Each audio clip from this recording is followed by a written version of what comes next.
I've mentioned before how much my dog Addie wrecks things. And I'm seeing this right now on my outdoor furniture. All of the couch cushions I need to replace because, I want the spot really welcoming and inviting to people. And the coolest thing that I found online to do this is Wayfair. Wayfair is a company I've been using for years to furnish all the rest of our house. I love all the different choices, the recommendations it makes. I also love the tool that Wayfair has where I could picture that piece of furniture in my space. So I can look at new furniture for my outdoors and see what it would look like. And Wayfair has so many things for outdoor seating, conversation set, lounges, outdoor sofas, so much to choose from. It is really easy to get. Wayfair delivers it to your house. And I can find the best deals on Wayfair too. There's something for every style and every home, no matter your space or budget. Shop outdoor furniture, grills, lawn games, and way more for way less. Head to wayfair.com right now to explore a huge outdoor selection. That's WAYFAIR.com. Wayfair. Every style, every home. The story I wrote cracked a hole in my dad's soul. It made him think about a dear friendship that he had, but they had lost touch. And he said, I really want to reach out to my friend Marty. And I was like, Dad, I am a superhero at finding people's information. Like, here's his email. And he kept putting it off. He's like, no, I haven't reached out. 6 months later, my dad got very sick and had to go to the hospital. And while he was there, he contracted COVID. And within 3 weeks, he died. Welcome to the No Guilt Mom podcast. I'm your host, Joanne Crone, joined here by the brilliant Brie Tucker. Whoa, hello, buddy. How you doing? Well, Brie and I have been friends for how many years now? Oh my God. Well, our daughters are seniors and they met in kindergarten. Seniors. They met in kindergarten. They were 4. My daughter was 4 when she met your daughter, and she's now 16. So that's 12 years. Yeah. My daughter had turned 5, I think, like 2 days before school started. So yeah, it's kind of crazy. It is kind of crazy. And it is rare today in today's society to have friendships that long. Did you know this, Brie? I can believe it for sure. Yeah. Our guest today, Anna Goldfarb, wrote an entire book about it, and that's where I learned that. And let's get this show started. Anna Goldfarb is a journalist, author, and speaker. Her work explores the nuances of friendships, relationships, and pop psychology. And her book, Modern Friendship, is a step-by-step guide to understanding friendship. As a seasoned journalist, she has reported hundreds of stories for the New York Times, The Atlantic, Time, Vice, The Cut, Vox, and The Washington Post, among others. So without further ado, let's get on with the show. You want mom life to be easier. That's our goal too. Our mission is to raise more self-sufficient and independent kids, and we're going to have fun doing it. We're going to help you delegate and step back. Each episode will tackle strategies for positive discipline, making our kids more responsible and making our lives better in the process. Welcome to the No Guilt Mom podcast. Welcome to the podcast, Anna. How are you? Oh my gosh, I'm doing smashing. It's so good to see you guys. Smashing. I love smashing. No, I love this because you came on with such energy. And I think it's like so important when you're first meeting groups of people to have that energy, have that excitement. And so I knew you were our people right away. And this is going to be just a fantastic interview. Yeah. I mean, what could be better than talking about my number one obsession, which is friendship? It's like, what is going on? What's the deal? We're all Jerry Seinfeld. What's the deal with friendship nowadays? What's the deal with friendships? There's no friends. There's no ships. Yes, there's no ships. That was a good We were Seinfeld. lied to. We were lied to. We're the ships. And that is what I'm here to talk about. I'm fascinated by this subject as well. I know that a lot of people in the No Guilt Mom community and a lot of our Lolas in balance, friendship's a big deal. A lot of people feel very isolated this day and age, and they feel it's really hard to make friends. And starting your book, Anna, I'm noticing that that is a common theme among many people, having a hard time making friends as an adult. So I'm excited to get into it. But first, I kind of want to dig into why you wrote the book in the first place. And you start out with this story of your dad trying to find his friend Marty. Yeah, I started the book off with an unusual way, kind of an emotional gut punch, like the beginning of Up. So just prepping people. I had been reporting on friendships for the New York Times for a few years at this point. I think I started in 2016 or 2017. And with the pandemic, amazingly, historically, all of us at the same time were asking the same questions about like, who do I keep close? Who do I distance myself from? Values really came to the forefront of, do we share the same values? What does it mean if we don't share the same values? Friendships felt very fraught. And I had just written an article for the New York Times about, should you reach out to that friend right now? If you remember, a lot of the advice was reach out. We're all home, lockdown. This is the time, reach out. But I thought that thinking lacked nuance. And it made me question, well, why did you lose touch to begin with? And what do you expect to happen once you have this great 2-hour catch up? What's going to propel you to seek each other out? It's like, oh, my friend's doing great. She's baking bread. Her kids are fine. Okay, why should I reach out to her again? It's almost like it was satiated. That curiosity was satiated. You felt that connection. You're like, oh my God, I do love this friend. All right, I guess it'll be another 8 months till I talk to them again. Like, Totally. okay, like, where did this go? Yeah. So that is my thought process. How do you know that? Yeah. So that's basically where all good journalism starts, is what's up with that. So I was like, well, what's up with that? And the story I wrote, it cracked a hole in my dad's soul. And it made him think about a dear friendship that he had, but they had lost touch. It'd been about 10, 15 years. He couldn't even remember how long it's been. And he said, I really want to reach out to my friend Marty. And I was like, Dad, I am a superhero at finding people's information. Like, what do you need to know? Here's his email. Here's his wife's Facebook. Here's all the information. I think this is his email. I think this is his number. Here, write him a message. Here, I'll write the message for you. I didn't get to help him very much with these kinds of interpersonal. Oh, yeah. Are you kidding me? Like our dad's generation does not ask for help. No. There aren't many times that your journalism skills can save the day. Like, I'm not really a Batman. It was like my one Batman moment. I'm like, Dad, I would jump on that. I would jump on it. Yes. I'm like, oh my God, I'm a great kid. Love me. So I wanted to solve it for him, to cement my place as his favorite daughter. Of course. And he just like kept putting it off. He's like, no, I haven't reached out. 6 months later was when the first pandemic in the winter. It was when right after Thanksgiving, when infection rates were really high. Mm-hmm. And my dad got very sick and had to go to the hospital. And while he was there, he contracted COVID. Oh, no. And this was months and months before we had a vaccine. And he deteriorated rapidly. It just like happened so fast. Within 3 weeks, my dad had died. Oh my God.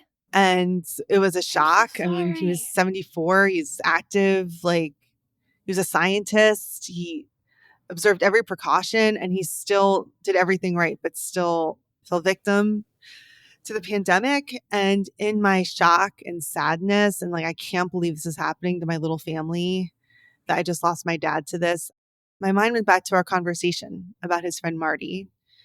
And I reached out to Marty's son on LinkedIn and said, hey, I need to talk to your dad ASAP. And 45 minutes later, I was on the phone with Marty. Oh, wow. And there was this moment where I knew that I was going to tell him that his best friend from childhood had died. Like, I knew that. And he was so happy to hear from me. He knew exactly who I was. He's like, oh my God, Anna, like, what up, girl? And it's like, are you sitting down? Are you somewhere quiet? He's like, yeah, what's up? And I told him, my dad died 2 days ago. And, he, was crumpled. And, I explained what happened. And I explained that we had this really great conversation 6 months prior, that my dad wanted to reach out to him. My dad was missing him. And Marty interrupted me. He said, I bear responsibility too. I could have reached out to him as easily as he could have reached out to me.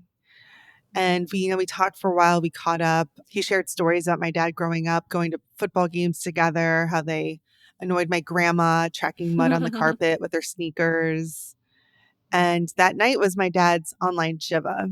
And I saw Marty's face in the ocean of names. I don't think my dad had many regrets I mean, he died so suddenly. None of his friends knew that he was sick. Like, it was just a real shock. And that I got to connect with his friend Marty was just really, really special. So that's after that happened, the next week, I said, I want to write a book about friendship. I don't want anyone to talk themselves out of connection with the people that they love the most. You know, I watched my dad talk himself out of it. Like, you think you have more time. And I just felt this immediacy, this like, I am put here to do this and help people understand this so that they don't have to let anxiety get in the way. Right. Because your dad expressed a lot of reluctance to reach out to Marty, even though you technically gave him the tools and you gave him everything he needed to do so. There was still like these roadblocks. And I think a lot of people experience those roadblocks when trying to reach out to their friends. And we're going to talk about some of those roadblocks right after this. Joanne, I have been looking at my old plastic cooking utensils right now, and I am so ready to just pitch them all. Right. I was just reading about how the average adult unknowingly consumes over 150,000 plastic particles every year, and how our plastic utensils actually shed microplastics directly into your food while you're cooking. Ugh, that's exactly why I'm going to be ordering my Caraway's utensil set. I am so excited. They are made from certified birchwood, which means absolutely zero microplastics, zero toxic chemicals, and they look stunning. It's going to be such an easy swap. If you've been eyeing their internet famous 12-piece cookware set, now is the perfect time to buy. You can shop Caraway risk-free, enjoy fast, free shipping, easy returns, and a 30-day trial. Plus, if you visit carawayhome.com/NGM, you can take an additional 10% off your next purchase. This deal is exclusive for our listeners, so visit carawayhome.com/NGM or use code NGM at checkout. Caraway, non-toxic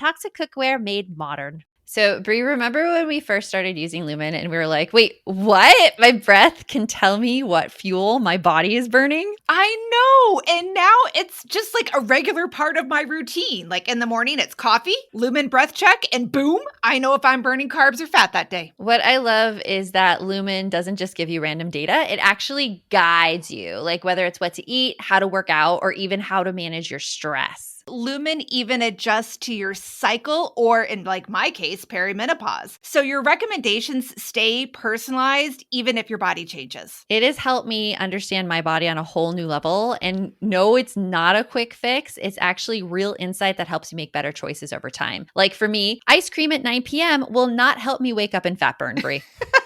The warmer months are here. If you're ready to feel more energized, more in control, and more confident in your health, head to lumen.me/guilt for 10% off. That's LUMEN.me/guilt for 10% off. Thank you, Lumen, for sponsoring this episode.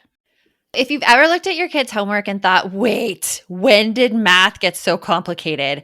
You're not alone.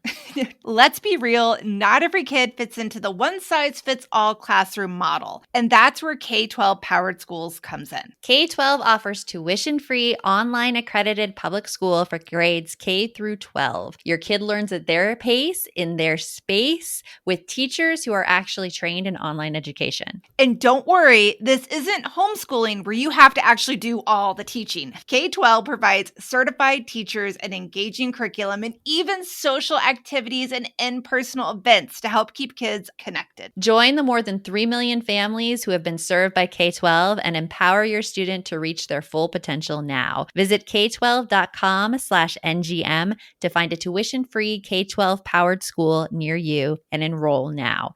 That's the letter K, the number 12.com/NGM. k12.com/NGM. So, Anna, we want to talk about some of those roadblocks because I know that if you're listening right now in the No Guilt Mom community, you probably have a bazillion roadblocks that are keeping you from reaching out to friends. And a lot of people I've seen, they put shame on themselves for those roadblocks. But in your book, you lay out all of these reasons why it is so hard in today's society to sustain friendships. Give us a few of the most impactful ones that you found, why it's so hard to sustain friendships. You know, that's a great question. We are in historically new times, and I think people forget that or they don't think about it. You know, our lives are so wildly different than just even our grandparents' lives, even your grandmother's life. My grandma was married at 18, you Oh my know. God. I can't even. My mom was married at 21. I was married at 39. Think about the time I've had to develop closeness with friends, outside of being in a couple. Like I've gotten to be friends. I have almost infinite choice of who I can befriend. My grandma did not have male friends. I'm sure she did not have friends that were probably different religions or different class, different sexual orientations. That wasn't available to people. But now, modern friendship is all about trade-offs. We have the ability to befriend anyone, but the trade-off is that it's easier to shed friendships because it's so easy to pick up friends and leave them. One of the most important things I learned is the role desire plays in a particular friendship. When I was writing the book, I was thinking about questions like, well, why would someone want to be my friend? Why would they pick me over anyone else? And I think that that's something we don't hear it spoken aloud of like, well, what am I bringing to the table? Yeah. Everyone's like, well, I want friends. It's almost an entitlement. Well, I want friends. I want people who knew me when I was 15 to care about me indefinitely, forever, regardless of if I help them practically or emotionally or financially. I just want someone to care about me until my last breath. And a line you wrote in your book, and I think it's really applicable to moms, because you say the more things you are to more people, the more precious your free time is. And it is in that free time that you're told, oh, reach out to friends, go find your friends. But here, especially in this community, I mean, as a mom, you are a daughter, you are a sister, you are a professional, you are a partner, you are all of these things. And these friendships have to happen in your free time when you might be exhausted and overwhelmed. Yeah, it's a lot of pressure. My hope with my book is that I lay out the case of, well, this is how modern life is. Modern life is very fluid. We move around more and we have so many different parts of our identity that didn't exist generations past. Yeah. I'm child free. Even the fact that I don't have children is a choice. And that choice will impact who I bring close and why. So before it was like assumed, oh, you're a woman of an age, you have children, you're married. And now it's like, well, am I separated? Am I divorced? Am I a single mother? Am I a stepmother? Am I not a parent? There's so many different ways different directions we can go, but that also makes it harder in a way to find people who are similar to us in those ways. Yeah. Especially when you're trying to find like the perfect person. Yes. Like you just said, like, oh, she wouldn't want to be friends with me because she's divorced, remarried now, and has her own kids and her stepkids, and I probably won't make the cut. It's like almost like we talk ourselves out of it before we even try. Wait, I want to dig into this a little bit more because I never have that thinking, I won't make the cut as a friend. I always go into friendships thinking like, okay, this is going to take so much work to become a friend with this person because I'm all about the mentality. You have to spend a lot of time around a person to actually encourage a friendship. And if I just see them once, it's not going to happen. It has to be repetitive, repetitive, repetitive. And so I'm always thinking from that standpoint, like, I don't want to say who's worth my time. That sounds really bad. This sounds like I'm the person doing the cutting. And like, like I don't want to be like, maybe I am. Yeah, because what I was going to say is like when I'm thinking about this and I meet somebody for whatever, wherever, and I'm like, oh, they seem cool. We should be friends. I reach out once. And if they shun me, then you're not my people. Also, part of it is because of my personality. And Joanne understands this. I'm not the best at following up with things. I forget stuff all the freaking time. So I need somebody who is totally fine following up with me on stuff. And I feel like if you're not going to follow back, then. Well, what I learned, and this is the diligence part of modern friendship, is what's the quality of your invitations? If people aren't getting back to you, what are you proposing? Mm-hmm. And was it unclear? In the book, I talk about how, People say, oh, we should get together sometime. And that leads to nothing. Yeah. No, it never leads anywhere. It never leads anywhere. And the reason it doesn't lead anywhere is because it's too vague. Yeah. Get together to do what? To talk about what? You can't evaluate, is this compelling to me? So then these invitations go nowhere. And people are like, oh my God, I have no friends. Like, I reached out to a bunch of people. Nobody got back to me. I'm like, well, what did you say to them? Was it compelling? What's in it for them? Are they interested in that thing? Did you ask your single friends to come to your 1-year-old's birthday party? Yeah. Right? Yeah. Well, it's like, is it compelling to them? It's like, well, yeah. When you look at it through that lens, it's not so personal. It's the most important thing I learned writing this book is that every friendship needs an about. And the about needs to be clear and compelling to both people. What do you mean about? About is the reason that you make time to keep the friendship active. What is the reason? Abouts can be outdated, they can change, and they can be absent. If we don't have a reason to get together, I really like you, we should get together sometime. It doesn't happen because the about was absent. There's no reason to.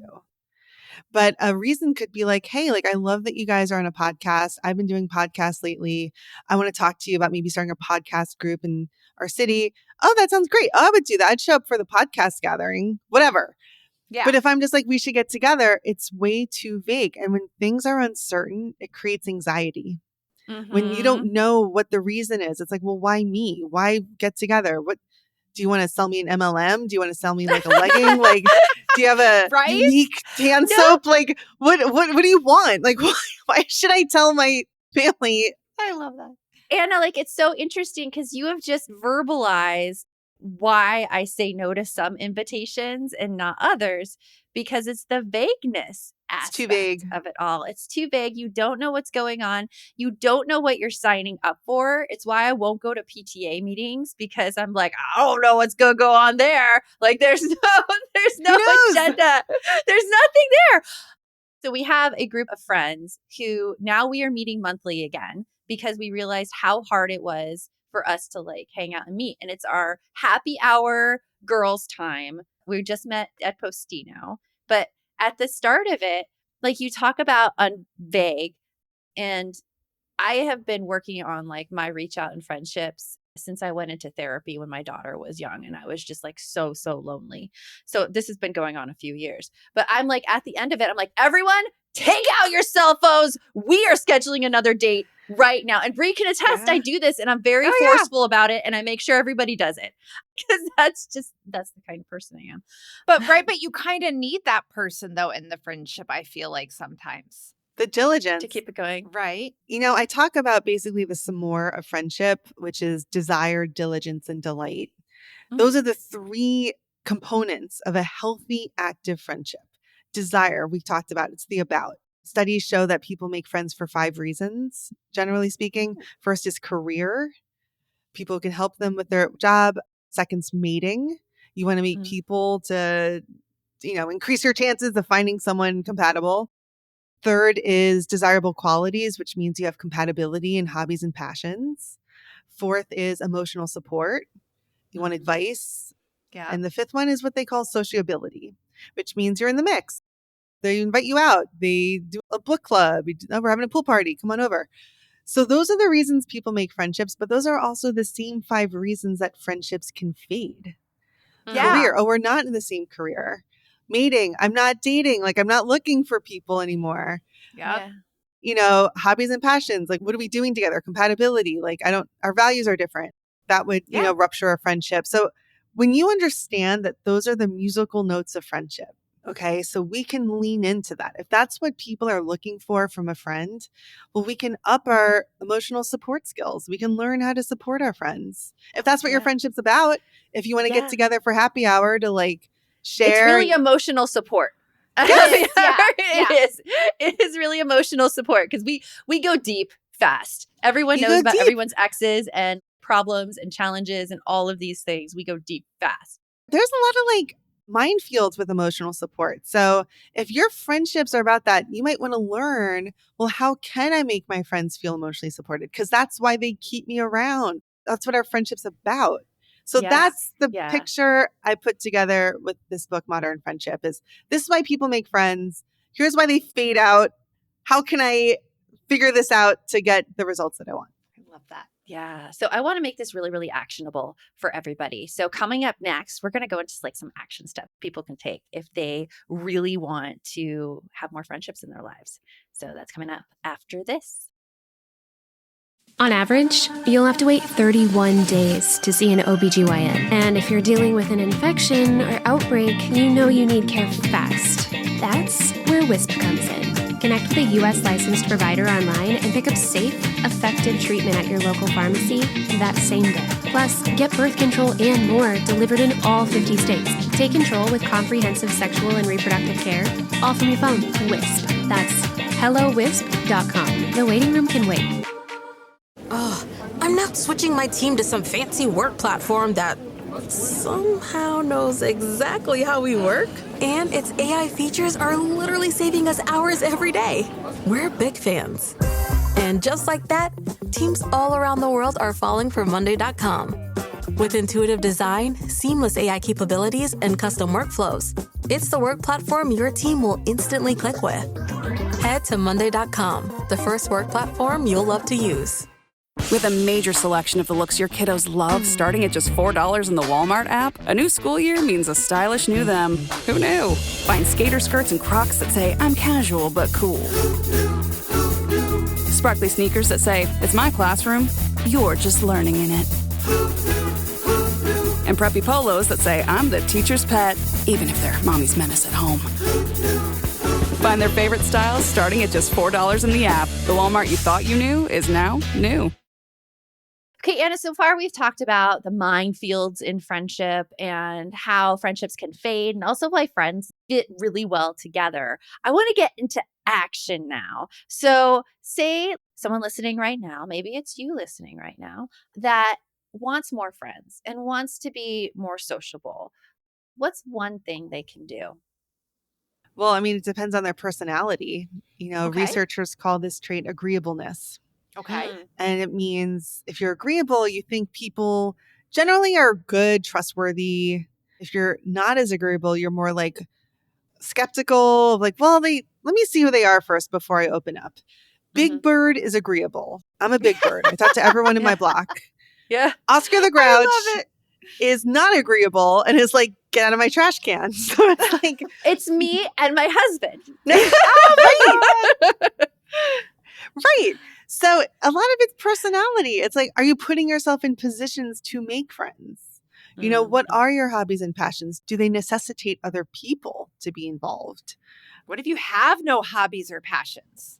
Well, then you're gonna struggle. Yeah, because let's say that you have wrapped yourself up in something else in your life, and that piece has taken over everything. So Like your kids. That's what I was going Talking to to say. you, No Guilt Mom Land. Looking Yeah. at you. Even though it's audio, talking to you. Bree tries to skirt around the issue. I do not. Well, we get stuck in our day-to-day life. So how do they move forward? What's that first step when they're like, I don't even have any hobbies. I'm totally uninteresting. I can't think of any reason somebody would want to hang out. You know what you do? You say, you find the coolest person you can, someone you admire, and say, what do you care about and how can I help? Not in that particular wooden language, but that's the vibe of how can I help you? Like, what are you working on? What do you care about? And I do this with my work friends. Since writing a book, being an author, I have cultivated a deep network of other authors. And I start by saying, I love your work. How can I help you? What are you working on? Let's get on a call. And in my personal life, I do that with my best friends of like, how's it going? Like, what are your pain points? What do you need help with? Do you want to move your body more? We can start a walking club. Do you want to pump up your Etsy store? I can leave reviews. Like, what do you need help with? That's where you start is what do you care about and how can I help you? And they're very low effort kind of helps too. Because when I think of how can I help you? I'm like, oh my gosh, I am signing up for a 2-month thing that isn't going to give me any more free time. And then my I want overwhelmed to talk brain about goes Bravo. Yeah, but you can say no if they're like, well, I really need 3 more people to sign up in my MLM. Right. Sorry. It's negotiation. It's a negotiation of like, Well, what do you want to do? What's this season? What are you working on? What do you need help Yeah. with? Anything Yeah. come to mind? It could be, I want to talk about the Valley with someone on Bravo. It's like, oh, I'm obsessed with Bravo. Want to do that? We do a Bravo brunch every other week. Like, oh, great. We have a Bravo brunch. I hadn't even thought of that. That's so cool. I actually have that with another couple. We call it a Bravo Summit. And we get together at a Nice. tavern and just like talk about Bravo news. But that's the Oh. about. That's the magic That's the of being like, about. what are we going to talk about? What is clear and what is compelling? Oh, you want to talk about Bravo with another couple?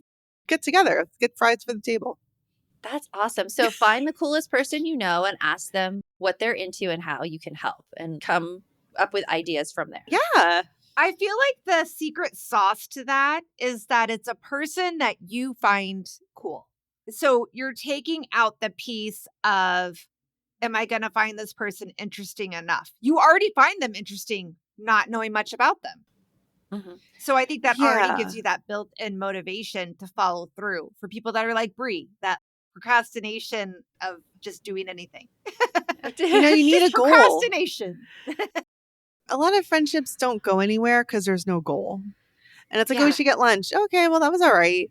I'll see you around. It's like, well, we're not working towards anything. Yeah, you're right. You know, in Survivor, how there's always these like alliances. I wondered, like, well, how do you make friends in an environment that's so cutthroat that someone will, Throw vote you you under the out bus. the next Yeah. night? Yeah. And it's like, well, you have a common goal. And it's like, well, I want to win $1 million. Oh, I can help you win $1 million. Let's be friends. That's Until how it it's works. us against you, Until and it's then us you're against not each other. friends anymore on Survivor. Anyway, Well, we're friends, but not friends in competition. Right. It's about goal. It's Yeah. about being like, how can I be of assistance? There's a bunch of different flavors of friends. There's 2 categories. There's active and nostalgic.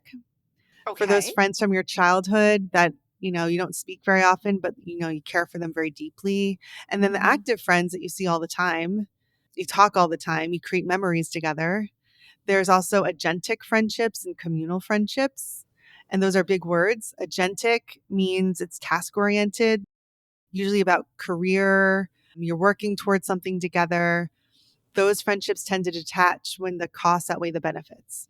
So, like, if your coworker starts acting up, it's easier to detach from those friendships because it was about the goal. But Yeah. communal friendships are the ones based on emotional support. Those are your Okay. Saturday night friends. My friend asked me how to tell the difference, how to know if you're in an agentic or communal. And I say, well, do you wear your bra around them? If you wear your bra around them, it's an agentic friendship, probably. You're Right. working on a goal. If you are not wearing a bra, that means you can hang out, be your authentic self. It's like a leisure friend where it's about the emotional support aspect. That's a That- makeup, no makeup friendship for me. Yeah, exactly. That's Exactly. I can't think of the equivalent for men yet of like what is their let your hair down friend versus your buddy. Yeah, I don't know. 'Cause Yeah, I I don't was thinking, know. like, are you wearing a cap around them? Or My sister Yeah, I don't suggested know. if they show their bare feet. Like if men share their Really? bare feet with You need with to ask another your man. husband this, Anna. yeah. We need a deeper dive on this one. Yeah. I know. I'm still workshopping that. But when you think about this friend, do we wear our bras together? Do we wear makeup together? It's like, it's probably an agentic friend. For my husband, I know, are you masking 100% around them? Because if Oh, you yeah, you're are, right. You're then right. Yes. it is an agentic friend. And if you aren't, then they actually know your true self. And Yes. it is a And communal that can help you understand what you're seeing too of what kind of friendship is it? That's one of the things I learned about modern friendship is it's so ambiguous. I mean, just the word friend, it's meaningless. Well, it's also like, are you able to show your bad side? Not bad side, but are you able to show your less attractive side around your friend? Bree has seen every side of me that I do You've seen every not side of me. portray. Yeah, but then I do not portray outwards to many other people are like, oh, Yeah. you're so successful and you're so like confident and happy and da da da. And Bree see me like, no, I don't want to do it. So it's interesting looking at friendships that way to determine Yeah. how close they are. Yeah. for And I sure. hope by having this conversation, people's wheels will be turning of, oh, I never thought about this before. Like there are really different kinds of friendships. And You've when already you got think my about wheels turning. and you think about your past, you think about friendship breakups, you're like, what helped me understand them better was writing this book of, well, what was our friendship about? Did it change? Why did it change? Why did our friendship fade? Oh, okay, we weren't in the same career field. Okay, our compatibility was, it's like on the fritz. And then you can start diagnosing your friendships in a really interesting way. Yeah. That's my hope That's for awesome. people, is that they'll understand what they're seeing. It is phenomenal. Your book is phenomenal.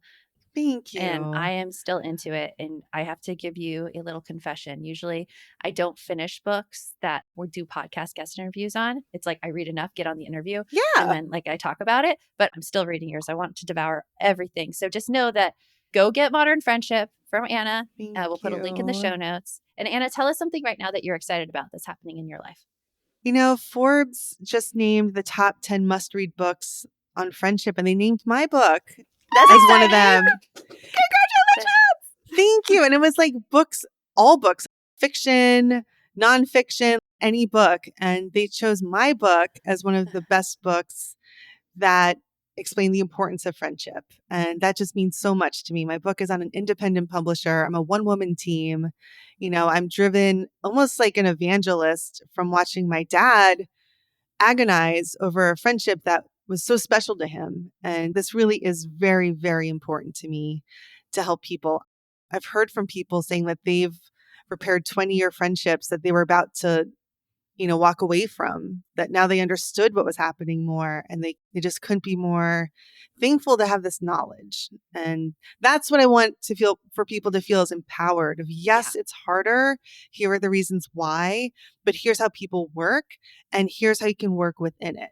So I'm really excited about Modern Friendship. My goal was to not be boring. Actually, my mantra was don't be boring. You are not boring. I didn't want to share stories that you've heard a million times. I've interviewed over 100 people, and they shared their experiences.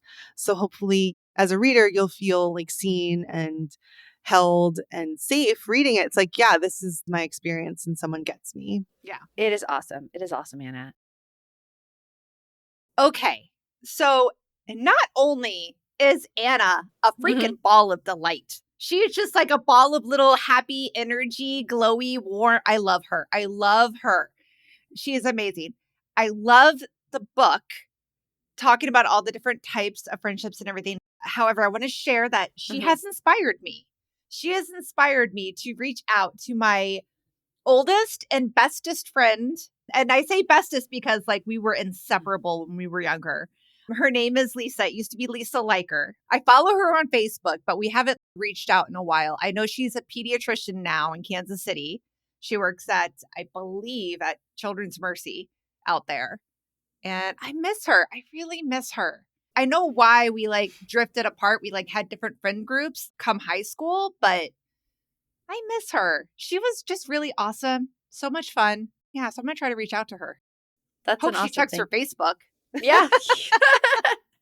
Well, like Anna gave us so many tips too. And like she helped indulge me a little bit because I'm looking for this long lost friend of my husband's, because I could usually find people online pretty well. And I cannot find this guy at all. Well, let's tell everybody. Anna said she'd help you. Yes. And one of Anna's questions was, what color is his hair? And Yeah. what did your husband say back? Like general color?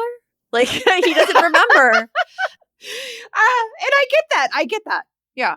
I get that because I'm thinking of like some of my friends from elementary school, and one of them, Justin, who has since passed away, unfortunately, he had red hair. So I definitely remember that hair. But like my friend, like Cherry, I would say it was like blondish brown. No, I can remember all the hair colors. I don't know why this is not. But the other thing to think about, though, is that in this day and age, hair color is not a solid thing, right? I have another friend from high school, one of my really good friends that I was friends with all through high school. Her name's April. And I remember we reconnected in like the mid 2000s. And she's like, oh my God, you're blonde now. Because I used to have like pretty dark brown hair. And she's like, you're blonde now. And I'm like, I'm not blonde. I just have blonde highlights. Yeah, all over the top of my hair. So I do understand how somebody would look at me and be like, would I say she's blonde or brunette? I don't know. Yeah, that is true. Yeah, especially when it comes to women. Mm-hmm. We're famous Yeah, for 'cause- changing our hair color. It's true. People would say I have red hair, and I'm like, I don't have red hair. I have brown hair, but it is a lot redder than it used to be. Because Right? my normal hair is like a dark brown, black, dull color, which now would probably be salt and pepper color, honestly, because I dye this thing so much.